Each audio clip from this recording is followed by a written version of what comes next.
where the Economic and Financial Crimes Commission has declared former Minister of State for Petroleum Resources and ex-governor of Bayelsa State, Timipre Sylva, wanted over an alleged $14.85 million fraud. The EFCC has declared a former Minister of Petroleum Resources and former Governor of Bayelsa State, Mr. Timipre Sylva, wanted. The Economic and Financial Crimes Commission, EFCC, has declared wanted former Minister of Petroleum Resources and former Governor Bayelsa State, Timipre Sylva. According to the EFCC, Mr. Sylva is wanted in connection with a case of conspiracy and dishonest conversion of funds belonging to the Nigerian Content Development and Monitoring Board into Atlantic International Refinery and Petrochemical Limited for the construction of a refinery. I can look at the camera, so they can hold me accountable and hold this government accountable. We'll spend every dollar, every cent on this project and ensure that we deliver a refinery that works.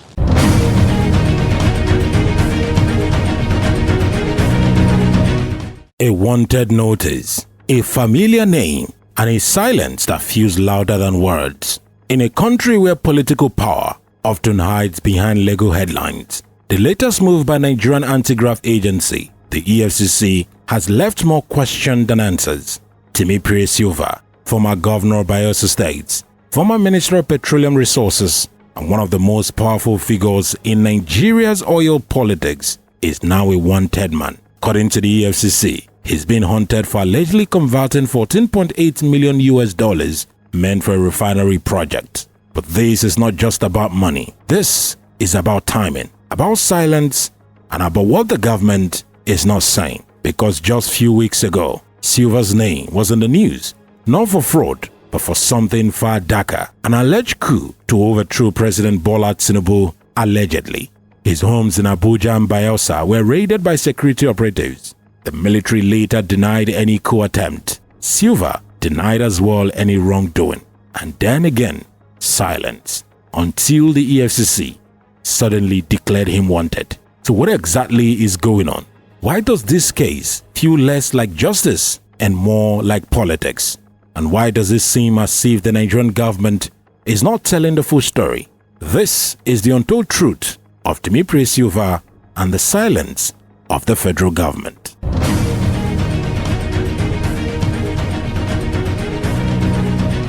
It began quietly late October 2025. Reports started filtering in. Military operatives have stormed the Abuja home of former Petroleum Minister Timipre Sylva. At first, it sounded like another political rumor, but then it was confirmed. Eyewitnesses confirmed that heavily armed men surrounded his residence. The same happened in Bayelsa at another property linked to him. No official statements, no charges, no arrest, just whispers of something both camps have denied. Some media outlets claimed Sylva was being investigated for financing or supporting individuals allegedly plotting to destabilize the Tinubu government. Others said it was part of an internal purge, a warning to powerful political figures within the All Progressives Congress APC who were quietly falling out of line. Then came the denials. Sylva media aide Julius Bukoro described the report as malicious, baseless, and politically motivated. He confirmed the raids, but insisted his principal had nothing to do with any coup attempt. The defense headquarters eventually stepped in, saying there is no coup plot anywhere in Nigeria. But Nigerians weren't convinced. If there was no coup, then why the raids? Why Sylva? And why was the government so silent? That silence has continued. To this day, no official explanation has been offered for the military operation against Sylva. And now, out of nowhere, the EFCC has entered the picture. Coincidence or continuity? The big question.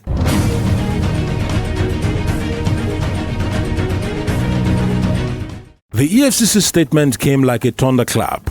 Signed by its spokesperson, Dele Oyewale, it declared Timipre Sylva wanted in connection with the dishonest conversion and conspiracy involving $14.8 million.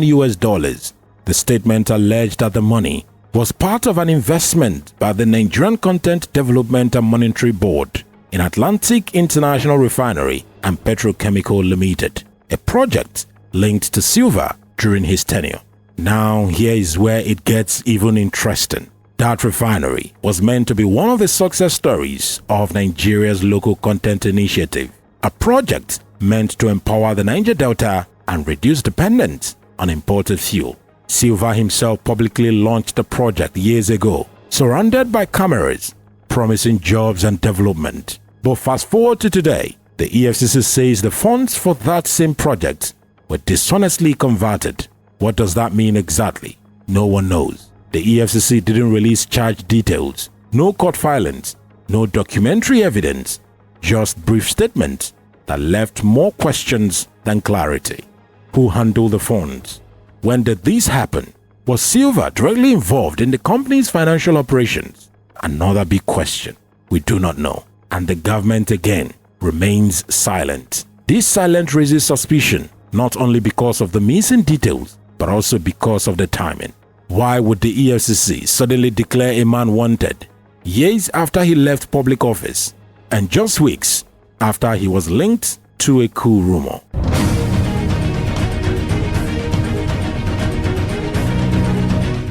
In Nigerian politics, timing is never innocent. From Obasanjo's EFCC going after political rivals in the 2000s to Buhari's selective anti-corruption war, Nigerians have learned to read between the lines.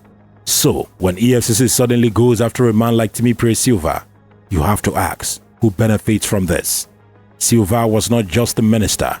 He was one of the few men in the South who had direct access to both Aso Rock and the oil wells of Bayelsa. He was a power broker, a strategist, and a player in the oil cabal that shaped Nigerians' energy politics. He also contested the Bayelsa state governorship election in 2023, narrowly losing to Governor Doediri. That election was controversial, and Sylva's camp believed it was rigged to keep the state out of Tinubu's control. Since then, he's been seen as distant from Tinubu inner circle, a loyalist turned liability, some say. So, when rumors of a coup surfaced and the name Sylva appeared in some newspaper headlines, like Sahara Reporters and the Punch newspaper, it was convenient for those who wanted to weaken him politically. Now the EFCC has joined the scene, reviving a corruption case no one has heard about in years. Is it coincidence or a part of a larger pattern where political figures who fall out of favor are suddenly wanted? Many Nigerians suspect the latter because in this country of ours, Nigeria, the EFCC often asks where the presidency points, an allegation leveled against the EFCC for many years, and one that they've constantly denied. And when the system wants someone silenced, it rarely speaks directly. It lets the agency do the talking.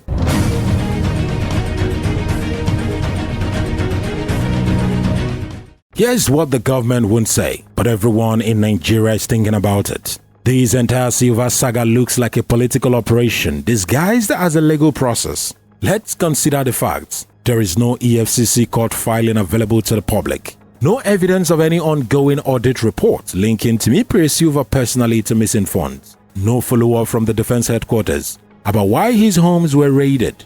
No clarification from the presidency or Ministry of Justice. Instead, Nigerians are being told he is wanted, case closed. But Nigerians remember how the story began, with military aid, whispers of a coup, and the silent fear that something bigger was happening behind the scenes. Could this be an attempt to neutralize a powerful Niger Delta politician who knows too much about the inner workings of the oil industry? Or a primitive strike against anyone perceived as a potential challenger in 2027? These are the big questions. Timipre Sylva have not spoken publicly since the EFCC declaration, but for his media aid, he insists that he's been persecuted and not prosecuted. And when journalists ask government officials about the alleged coup connection, most either dodge the question or say, "We can't comment on ongoing investigation." But here is the truth. There is no confirmed investigation into a coup. The military said so. So, what investigation are they referring to? It is that kind of a double-speak, half-truths, and deliberate ambiguity that makes Nigerians suspicious. Because when a government chooses silence over clarity, it is usually hiding something.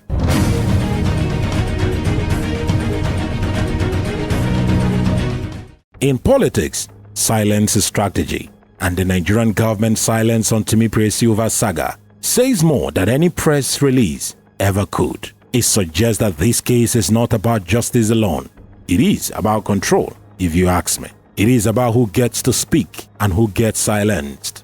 When the EFCC, the military and the presidency all play roles in sequence of events, raids, rumors and now wanted declaration, it's no longer random. It is a choreography. Behind every headline, there is usually a political message. Stay in line, don't step out, don't challenge the system. And that's what makes the story dangerous. Because if a man as powerful as Timipre Sylva can be silenced through a combination of rumors and legal intimidation, what chances does the ordinary Nigerian have? But if at the end of the day he is found guilty of all of these allegations, it somehow paints the federal government as an entity fighting for the survival of our dear nation Nigeria. One that Nigerians should give credit to the presidency for. This is not just Sylva's battle. It is a test of Nigerians' democracy, a test of whether the truth still matters in a country where power decides to stay silent. Nigerians wait on the federal government to speak on what is going on, the true story and the true idea behind what is going on with Sylva.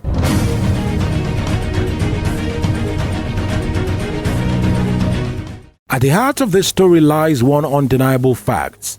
The Nigerian government is not telling the full truth about Timipre Sylva, the raids, the coup rumors, the EFCC declaration, and again the silence. All points to something larger, a struggle for something, for narrative and for survival ahead. In Nigeria, every scandal hides a secret, every silence hides a story, and every wanted man might just be a political target. Whether guilty or innocent, Timipre Sylva's case becomes a mirror reflecting the deeper problem in our dear nation, with secrecy, silence and selective justice. Because in the end, it is not about one man's alleged crime, it is about a system that decides what truths the people are allowed to hear.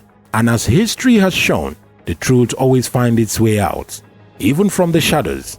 If you believe Nigerians deserve the full story, not just what they are told, then share this video. Leave a comment and let your voice be heard, because silence only serves the powerful. And in this country, silence has gone on for far too long.